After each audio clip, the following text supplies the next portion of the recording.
نحمده ونصلي على رسوله الكريم أما بعد أعوذ بالله من الشيطان الرجيم بسم الله الرحمن الرحيم الحمد لله رب العالمين الرحمن الرحيم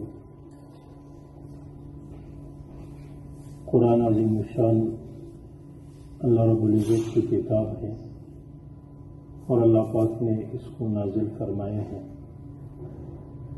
کائنات میں انسان غور و فکر کر لے تو کائنات کی جتنی چیزیں ہیں اور انسان کو جتنی نعمتیں اللہ پاک نے عطا کر دی ہیں، ان مادی نعمتوں کے مقابلے میں قرآن کی شان جو ہے وہ بہت ہی زیادہ بلند ہے اور بہت ہی بڑی نعمت ہے۔ اگر ان تمام مادی چیزوں کو ایک طرف رکھ دیے جائے اور قرآن پاک کو دوسری طرف، تو قرآن پاک جو ہے وہ ان سب سے بڑھ کر ہے۔ مادی چیزوں میں سورج بھی ہے، چاند بھی ہے اور دنیا بھر کی ساری زمینیں ہیں، دنیا بھر کے جتنے خزانے ہیں، سونے چاندی جواہرات ہیں اور جتنے سرمائے ہیں، جتنی بھی چیزیں ہیں، ان سب کے مقابلے میں قرآن پاک جو ہے بہت ہی بلند ہے اور قرآن کے مقابلے میں ان ساری چیزوں کی کوئی حیثیت نہیں ہے اور کوئی قیمت نہیں ہے۔ اس لیے قرآن پاک کو صحیح الفاظ کے ساتھ سیکھنا یہ مسلمان کے لیے ضروری ہے اور اپنے اولاد پر بھی محنت کر کے کہ وہ قرآن پاک کو صحیح الفاظ کے ساتھ سیکھ لے، یہ ضروری ہے۔ اور پھر دوسرے نمبر پر قرآن پاک کے معنی اور قرآن پاک کے احکام کو سمجھنا اور ان پر عمل کرنا ضروری ہے۔ اور یہ سارے کے سارے مراحل جو ہیں یہ استاذ کے ذریعے سے ہو، جیسے کہ اللہ رب العزت نے صرف قرآن کو نازل نہیں فرمایا بلکہ استاذ کی صورت میں رسول اللہ صلی اللہ علیہ وسلم کو بھی بھیجا کہ آپ علیہ الصلوۃ والسلام استاد ہیں اور ساری امت جو ہیں وہ شاگرد ہیں، خصوصاً حضرات صحابہ جو ہیں وہ بغیر واسطے کے شاگرد ہیں۔ تو اس لیے قرآن کو بندہ سیکھ لے صحیح الفاظ کے ساتھ، معنی کے ساتھ، احکام کے ساتھ، تو استاد سے سیکھیں۔ اکثر ہماری غلطی یہ ہوتی ہے کہ ہم یا تو صرف اپنا مطالعہ کر لیتے ہیں یا آج کل کے دور کے حساب سے نیٹ سے جو ہے حاصل کر کے اس کو دیکھ کر اور پھر اس کے مطابق اور تشریح جس طرح ہماری سمجھ میں آ جائے اس کے مطابق پھر ہم جو ہے ذہن بنا لیتے ہیں کہ جس کی وجہ سے ہم نقصان اٹھاتے ہیں، کیونکہ یہ سارے سلسلے جو ہیں یہ استاد کے بغیر ہیں اور استاد کے بغیر اس طرح ان سلسلوں کو اپنانا یہ نقصان ہے۔ دوسری بات یہ بھی ہے کہ جب ہم کچھ سیکھ لیتے ہیں تو پھر ہم لوگوں کے سامنے اپنے برتری دکھانے کی کوشش کرتے ہیں، اپنی علمیت اور اپنے مقام جو ہے اس کو بنانے کی کوشش کرتے ہیں۔ یہ بھی غلط ہے، بلکہ مقصد جو ہے وہ یہ ہے کہ ہم عمل کر لیں اور اللہ پاک کی رضا کے لیے حق بات جو ہے وہ حق طریقے سے اور حق نیت سے ہم اللہ کے بندوں تک پہنچا دیں۔ اس لیے ایک عالم فرماتے ہیں کہ جب کوئی انسان جو ہے کوئی حق بات ہو اور حق طریقے سے ہو اور حق نیت سے ہو، یعنی صحیح نیت سے ہو، جب کوئی بات کرتا ہے تو وہ اثر کے بغیر نہیں رہتا، اس بات کا اثر ضرور ہوتا ہے۔ تو بہرحال یہ کلام اللہ جو ہے، یہ قرآن، یہ اللہ کی کتاب ہے۔ جس طرح اللہ رب العزت کو اپنے تمام مخلوق پر فضیلت حاصل ہے، اسی طرح اس کلام کو تمام کلاموں پر فضیلت حاصل ہے۔ اور اس کا نام صرف قرآن نہیں ہے بلکہ اس کے علاوہ اور بھی نام ہیں۔ اس کا نام فرقان بھی ہے، اس کا نام تذکرہ بھی ہے، اس کا نام تنزیل بھی ہے اور اس کا نام جو ہے ذکر بھی ہے، اس کا نام شفا بھی ہے۔ مختلف نام ہے اس کے، اور یہ ناموں کا زیادہ ہونا یہ اس چیز کی عظمت پر دلالت کرتا ہے۔ جیسے کسی انسان کے اوصاف زیادہ ہو کہ وہ مختلف چیزوں میں ماہر ہو، ہر چیز کے اعتبار سے ایک صفت اس کے ساتھ لگ جاتی ہے تو وہ انسان کے کمال پر دلالت کرتے ہیں۔ اسی طرح قرآن پاک کے نام جو زیادہ ہیں تو یہ قرآن پاک کی اہمیت پر دلالت کرتے ہیں کہ یہ اہم ہے اور اللہ رب العزت کا عظیم کلام ہے، اور بلکہ یہ ہے کہ قرآن پاک جو ہے یہ اپنا تعارف خود کراتا ہے کہ قرآن پاک کا نزول کس مہینے میں ہوا ہے، تو یہ قرآن پاک خود بتاتا ہے، شہر رمضان الذی انزل فیہ القرآن، کہ قرآن پاک کا نزول جو ہے وہ رمضان المبارک کے مہینے میں ہوا ہے۔ اور اسی طرح وہ رات بھی بتاتا ہے جس رات میں قرآن پاک کا نزول ہوا ہے، انا انزلناہ فی لیلۃ القدر، کہ شب قدر میں جو ہے اس کا نزول ہوا ہے۔ کس نے اتارا ہے یہ بھی قرآن بتاتا ہے، وَإِنَّهُ لَتَنزِيلُ رَبِّ الْعَالَمِينَ، کہ یہ رب العالمین کا نازل کردہ ہے۔ کس فرشتے کے ذریعے سے جو ہے اس کو اتارا ہے، کس فرشتے کو دیا ہے، نزل بہ روح الامین، روح الامین فرشتہ جبریل امین جو ہے اس کو لے کر آئے ہیں۔ اور کس پر اتارا گیا ہے، نزل علی محمد، محمد صلی اللہ علیہ وسلم پر اتارا گیا ہے۔ کون سی زبان میں ہے، بلسان عربی، عربی زبان میں ہے۔ کیوں اتارا گیا ہے، قرآن پاک کے اتارنے کا مقصد کیا ہے؟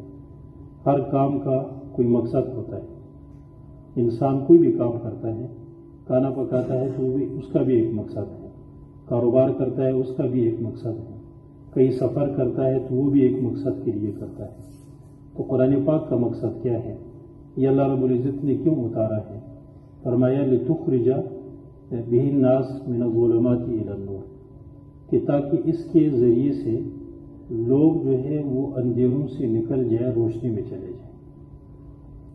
آج کے زمانے میں لوگ یہ کہتے ہیں کہ جو قرآن سے جتنا دور ہوگا، کہتے ہیں یہ روشن خیال ہے، روشن فکر ہے، روشن زندگی والا ہے۔ لیکن قرآن کہتا ہے جتنا قرآن سے جو دور ہوگا وہ ظلمت، تاریک خیال ہے، تاریک فکر ہے، تاریک زندگی والا ہے۔ روشن خیال، روشن فکر، روشن زندگی والا یہ وہ ہے جو قرآن پر عمل کرتا ہو۔ لِتُخْرِجَ النَّاسَ مِنَ الظُّلُمَاتِ إِلَى النُّورِ، قرآن نے یہ بتا دیا ہے۔ اللہ رب العزت یہ فرماتے ہیں کہ قرآن کے ذریعے سے لوگ اندھیروں سے نکلتے ہیں، روشنی میں جاتے ہیں۔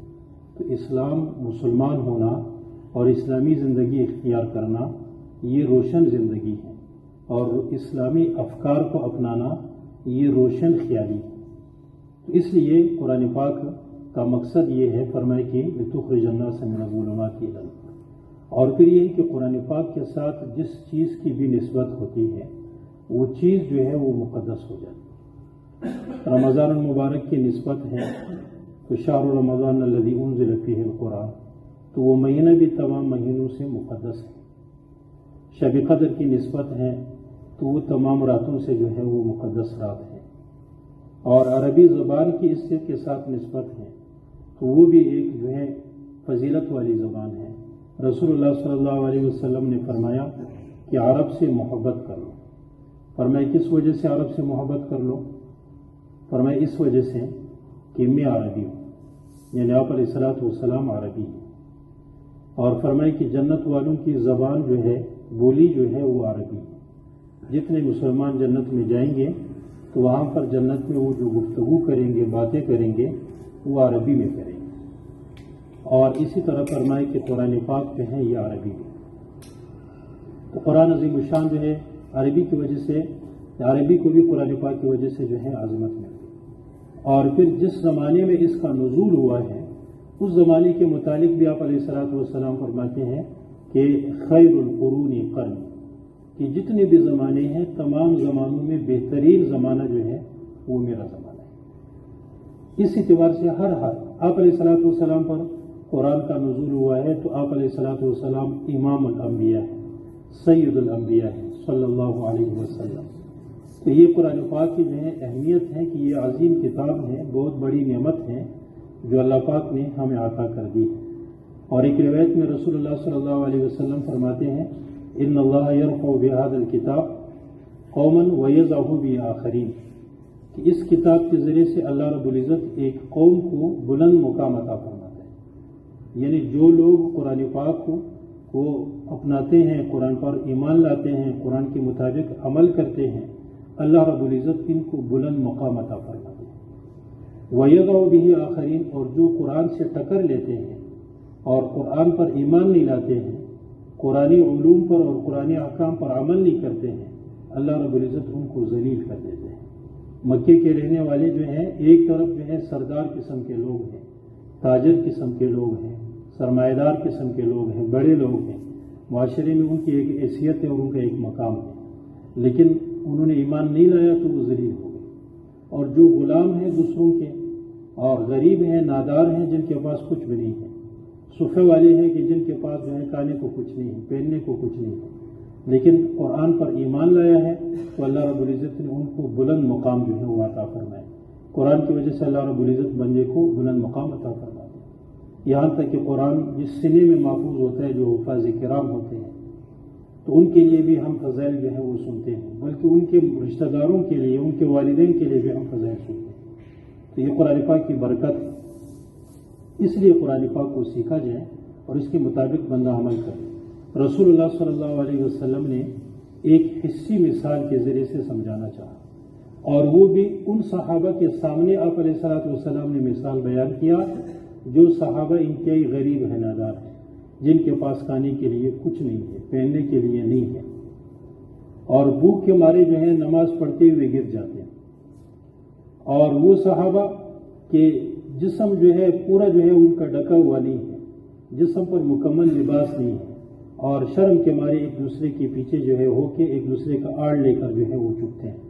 رسول اللہ صلی اللہ علیہ وسلم نے ان صفہ والوں سے فرمایا کہ کیا تم یہ پسند کرتے ہو کہ تمہیں جو ہے 2 اونٹنی جو ہے وہ مفت مل جائے، صبح کے وقت تمہیں جو ہے 2 اونٹنی جو ہے وہ مفت مل جائے، کوئی محنت نہ ہو؟ تو انہوں نے عرض کیا کہ اللہ کے نبی، ہم میں سے کون پسند نہیں کرتا؟ ہر ایک یہ پسند کرتا ہے کہ مجھے 2 اونٹنی جو ہے وہ مل جائے۔ اب انسان اندازہ لگا لیں، اگر آج کے کل کے حساب سے جو ہے 2 اونٹنی سستی قیمت پہ مل جائیں تو 2 لاکھ کی 1 اونٹنی، تو 4 لاکھ کی 2 اونٹنیاں ہو گئی، تو 4 لاکھ اگر ایک بندے کو مفت مل جائے تو وہ بندہ جو ہے کتنا خوش ہو، کوئی محنت نہیں کی ہے اور مفت مل گیا، حلال بھی ہے، حرام بھی نہیں ہے، بندہ اس کا مالک بھی ہے، کوئی چوری اور کوئی ڈاکہ بھی نہیں ہے۔ تو صحابہ نے عرض کیا کہ ہمیں سے کون پسند نہیں کرتا؟